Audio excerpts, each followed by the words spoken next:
Suicide for Celluloid made me a video, and I just want to say, so I did watch, and this was a while ago actually. I watched all of this and whatnot, but I haven't had a chance to make a response. So he had a linked video to um, Zizek, right? Or is it Zizek? Which is it? Anyway, I agree with I agree with what he said. Zizek, and I have an answer to what I think your video was about, suicide for celluloid.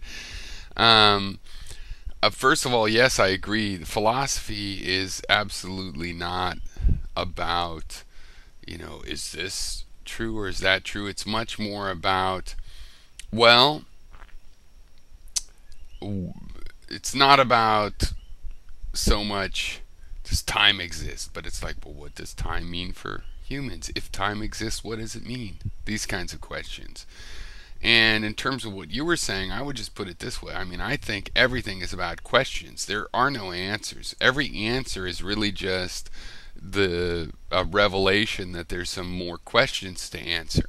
And often when people talk, the old school way of dealing with a logical treatise was to go, well, if this is true, then A, and if that is true, then B, and if this and that and true, then A and C, and otherwise B and D, and but B and D and A and C both mean Z, and so therefore Z. It was like you keep everything in mind. All of the possibilities remain possibilities. And the logic is it's not a sequential thing. When you have to do a proof, it's very, very parallel.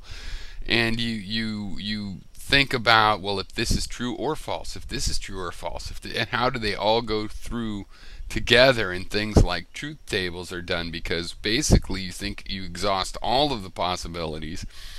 And the point is that when you come up with an answer, you really just have a couple more questions with a couple more constraints, and you're trying to keep it so that, oh, 3 variables, hopefully I have 3 equations, 4 variables, hopefully I have 4 equations, and you continually try to increase the number of variables and the number of equations, and that's what philosophy is.